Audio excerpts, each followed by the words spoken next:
ይህ የምፅዓቱ አዋጅ ነጋሪ አገልግሎት ወቅታዊና ዕለታዊ ወጎችን በማቅረብ ትንታኔ የምንሰጥበት የተለያዩ እንግዶችንም በመጋበዝ የምናቀርብበት መድረክ ነው።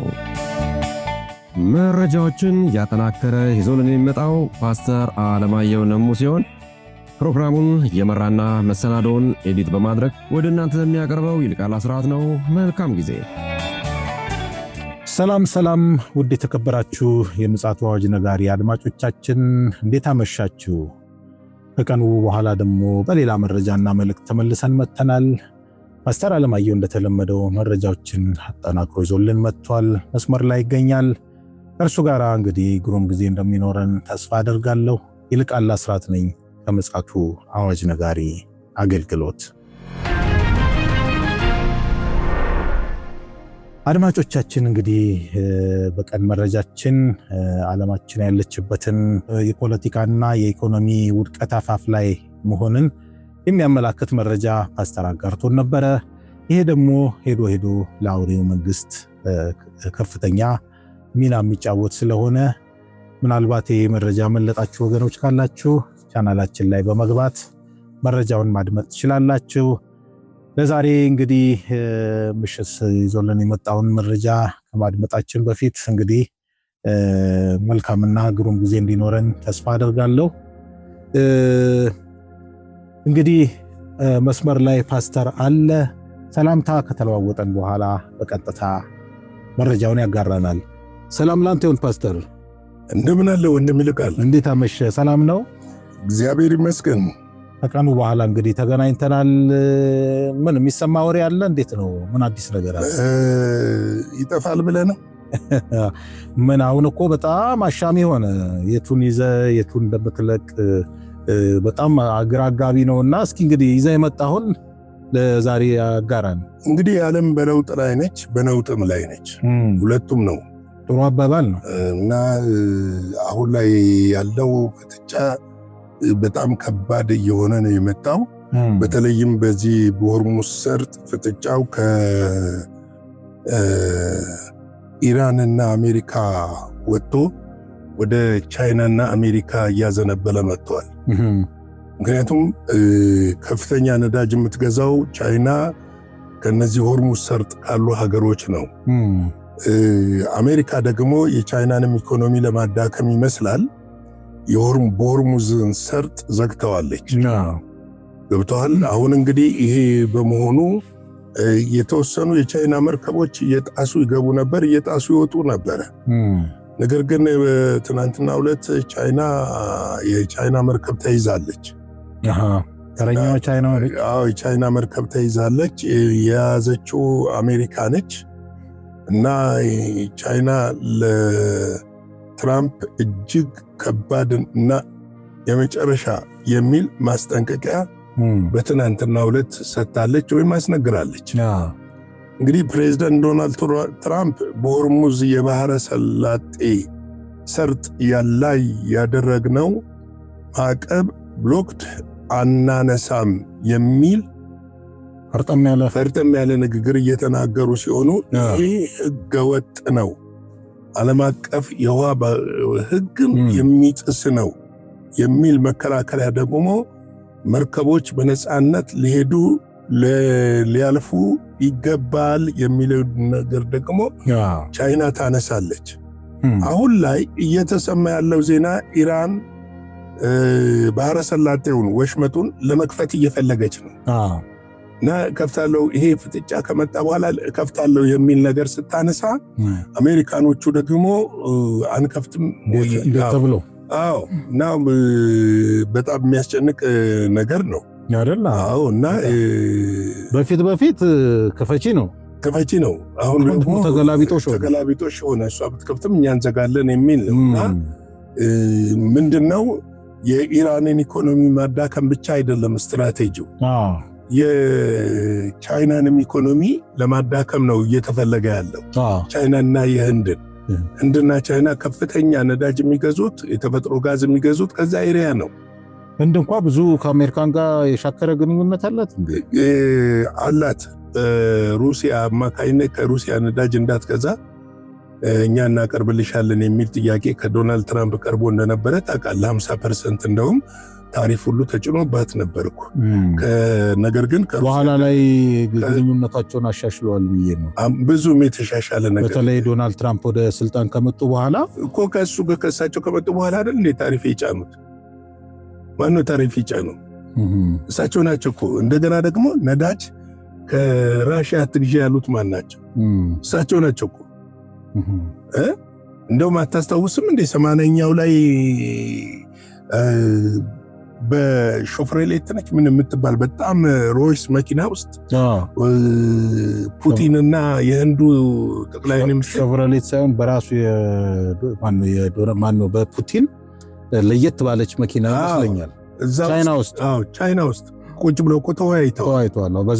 በዝግ ተወያይተዋል። ምን እንደተወያዩ ግን ከዛ በኋላ ደግሞ ፕሬዚደንት ፑቲን እኮ ቻይና ሄደዋል፣ ህንድ ሄደዋል።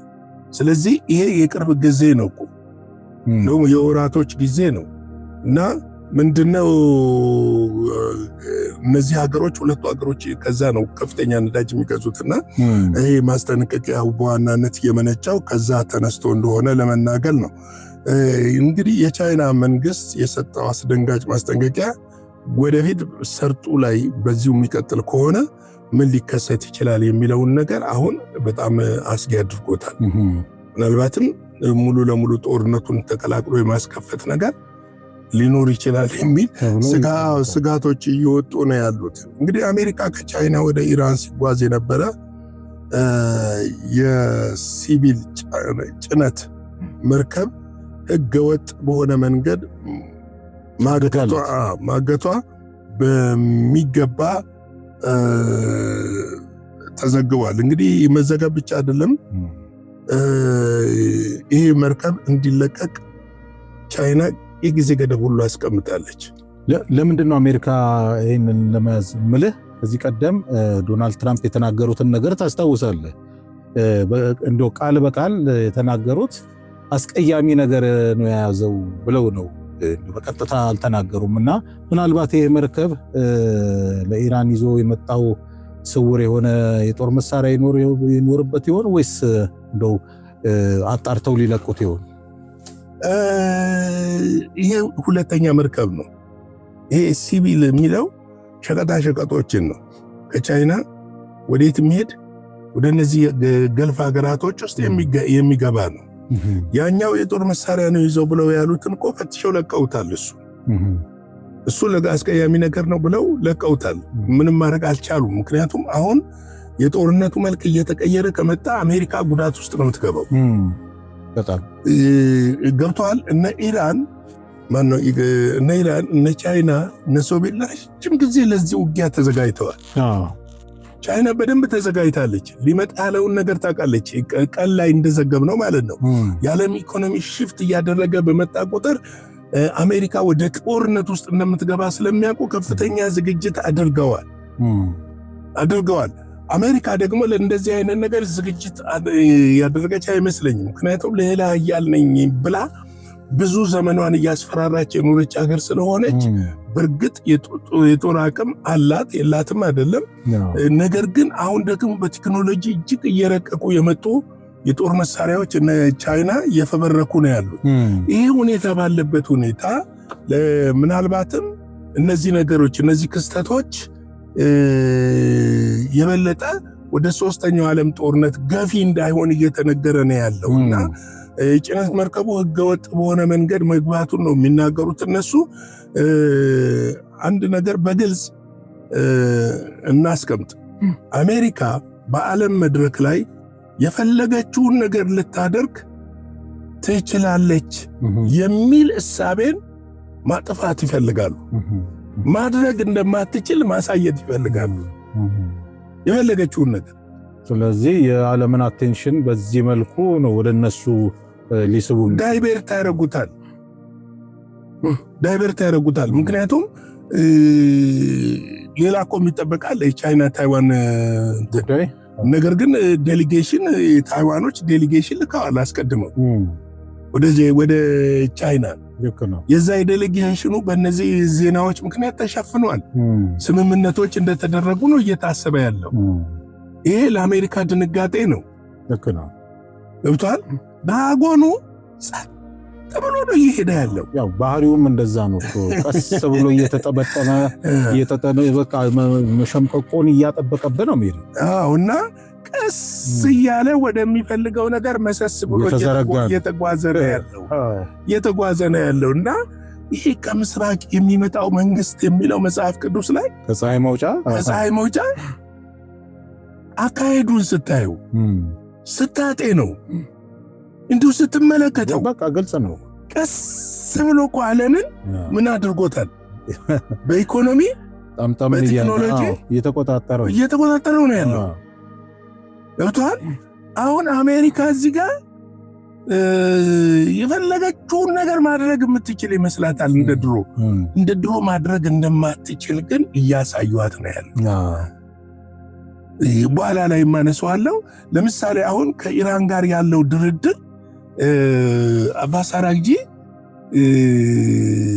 መግለጫ ሰጥተው ነበረ። ሌላ አዲስ የድርድር ሐሳብ ነው ያቀረቡት ከኒኩለሩ ውጪ። ቅድመ ሁኔታ ማለት ነው። ቅድመ ሁኔታ ማን ነው የሚያስገድደው? አሜሪካ ነች እያስገደደች ያለችው ወይንስ ኢራናውያኖች ናቸው እያስገደደች ያለችው? ለዚህ ከሆነ ትናንት ስንዘግብ ታስታውስ ከሆነ ከዚህ ግድያ ጀርባ ሙከራ ጀርባ ሞሳድ ሊኖር ይችላል የሚል ሰፊ ዘገባ ነው እየወጣ ያለው። ባይዘዌ ምናልባት አይተህ ከሆነ ብዙ ዘገቦች እየወጡ ነው ያሉትና ለምንድን ነው ይሄ የሆነው? ለምሳሌ ያ ሰው የማጂክ የሚያሳያቸው ሰው ትኩረት ለመሳብ የገባ እስከሆነ ብዙ ነገር ልታስብ ይችላል። ይህንን ስታስብ ምንድን ነው መሰለህ አሁን የቻይና ማስጠንቀቂያ ብቻ አይደለም ማሰብ ያለብህ። ለምሳሌ ከኒኩለር ውጭ ነው መደራደረው ማለት ምን ማለት ነው? የድርድሩ ዋና ሐሳብ እኮ ኒኩለር ነው። እሱም በሌላ ጊዜ እንደራደራለን ማለት ምን ማለት ነው? ለምሳሌ ማዘናጋያ ነው። ዛሬ ለዓለም ይፋ ያደረገችው ኢራን ምንድነው? ሆርሙዝ ሰርጥን ከፍታለሁ አሜሪካ ትክፈት ነው ያለችው። ይገርማል በጣም ገብተዋል። አሁን ዓለምን ለማጋፈጥ ነው አሜሪካ ስለዘጋ ዋናው ምክንያት አሜሪካ ነች ለማለት ነው። ፖለቲካ ጨዋታ ነው፣ ቁማር እኮ ነው። ቁማሩን ከተበላ ተበላ ነው። እንግዲህ እሱ ላይ ወደ በኋላ እንመለስበታለን። ነገር ግን ከቻይና የሚነሳ ወይም ወደ ቻይና የሚመላለሱ መርከቦች ማጥቃት፣ ማሰር ወይም ማንገላታት በቻይና መንግስትና ህዝብ ዘንድ በፍጹም ዝም ተብሎ አይታለፍም። ይህ አይነት ድርጊት በቻይና ሉዓላዊነት፣ ንግድና ብሔራዊ ጥቅም ላይ የተሰነዘረ ቀጥተኛ ጥቃት ተደርጎ ይወሰዳል። ይህ ለአሜሪካ መጀመሪያና የመጨረሻም ማስጠንቀቂያ ነው። ልቀቂ ነው፣ ማስጠንቀቂያ ነው። እንግዲህ ይህ የተሳሳተ ስሌት ነው። አሜሪካ እየሄደችበት ያለው የተሳሳተ ስሌት ነው። ቻይና ህጋዊ መብቷን እና ጥቅሟን ለማስጠበቅ ማንኛውንም አስፈላጊ እርምጃ ሁሉ ትወስዳለች። ይሄ አለርት ነው።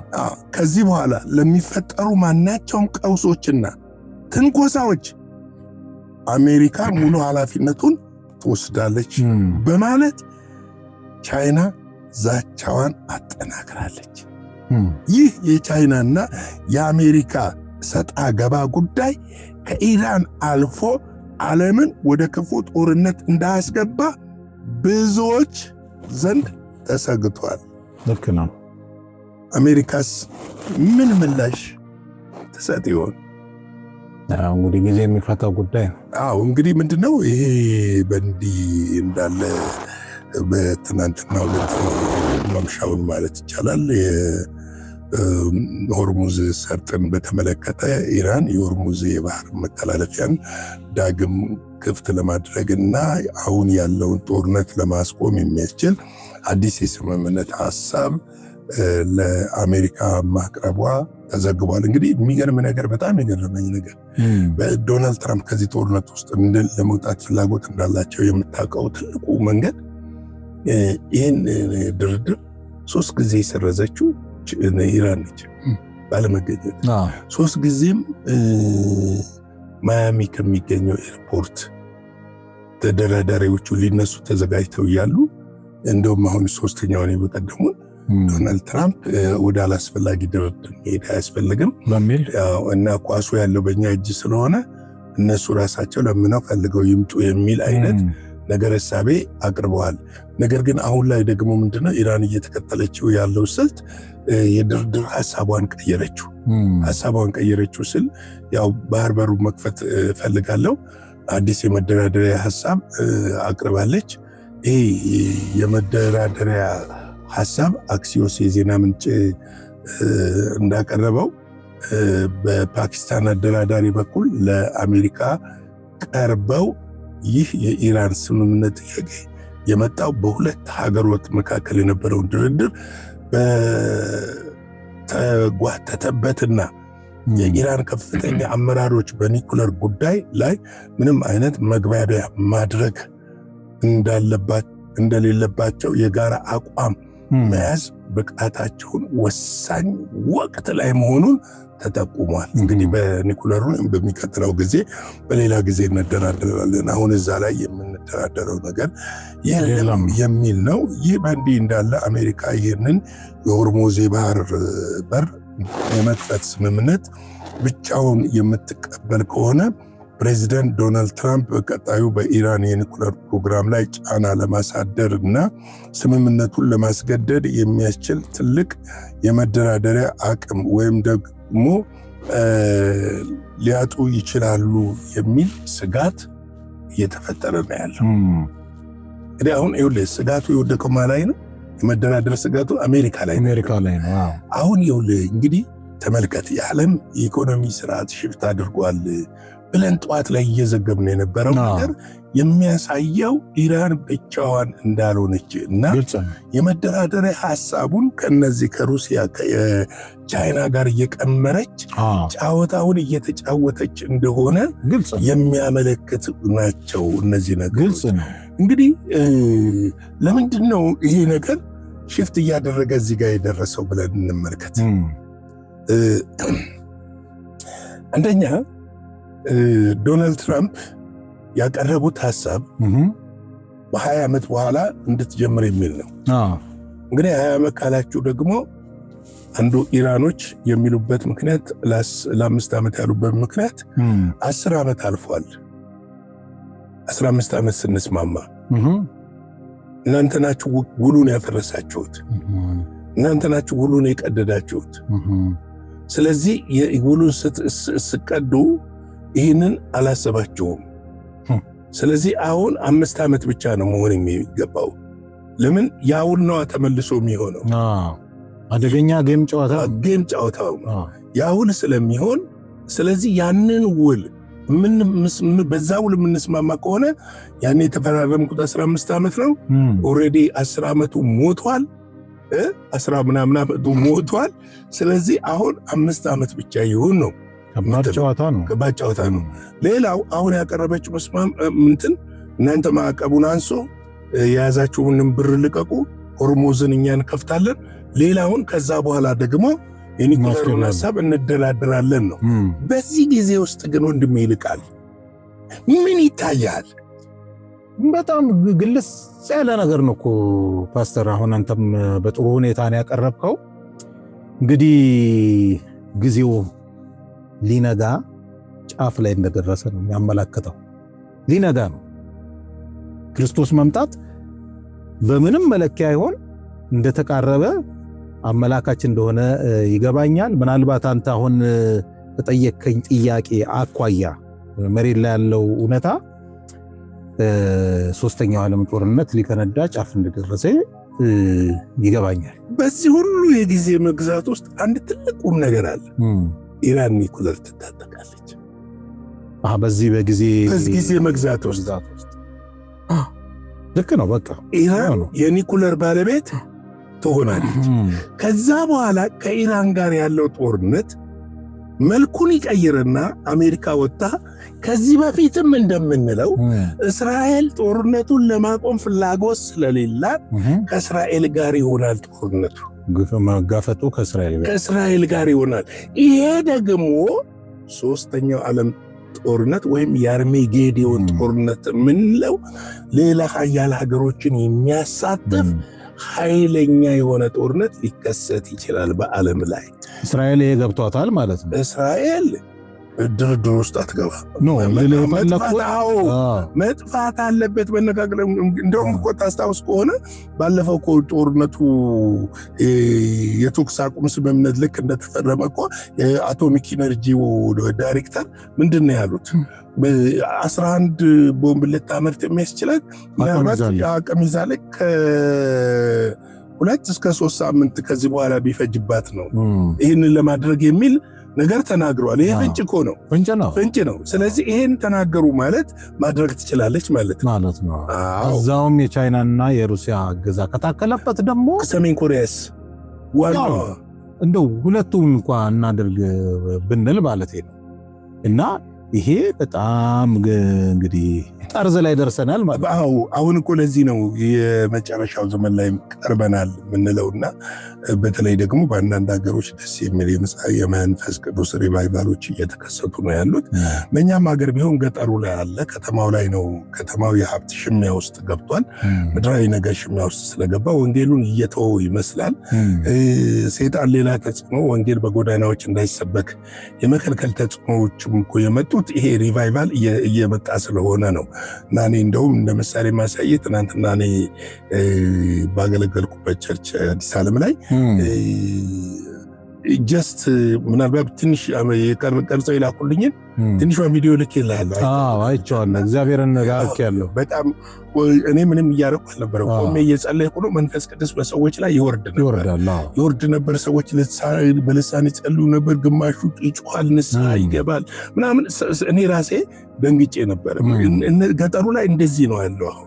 አሁን ያለው ረሃብ አለ፣ ጥማት አለ፣ ምን አለ።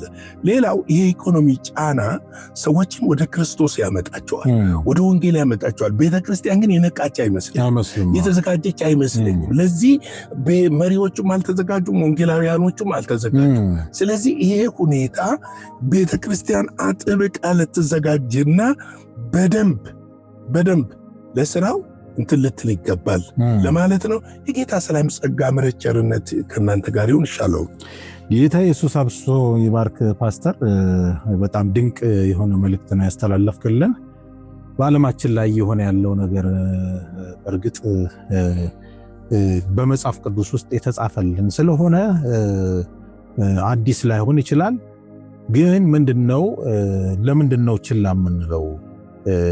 ሰምተን እንዳልሰማ የምንሆነው የሚለውን ጥያቄ የሚያጭርም ይሆናል። በተለይ ደግሞ በአንጋፋ ቤተክርስቲያናት ዘንድ ያለው ዝምታ አሁንም ትናንትናም እንደተናገርነው አሳሳቢ ስለሆነ መከሩ እየተበላሸ ስለሆነ መከሩ ከመበስበሱ በፊት ቶሎ ወደ ጎተራ ማስገባት የኛ ተልእኮና ኃላፊነት ስለሆነ ይሄ ደግሞ በአንድ ግሩፕ ወይም ደግሞ በተወሰነ ሰዎች ሳይሆን በደቡ ሊደረግ የሚገባ ጉዳይ ስለሆነ የሀገራችን አብያተ ክርስቲያናት ሆ ብለው እንግዲህ መንቀሳቀስ እንዳለባቸው ለወንጌሉ እርሻ አሁንም እኛ ማሳሰባችንን አንተውም።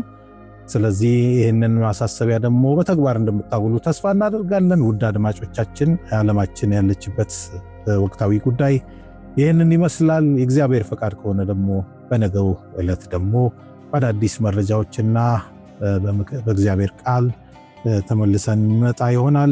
እስከዚያው ድረስ ሻሎም። ለዛሬ ይዘን የመጣነው ወቅታዊ መረጃ ይህንን ይመስል ነበረ። በሌላ ጊዜ በሌላ መሰናዶ እስከምንገናኝ ሰላም ለእናንተ ይሁን።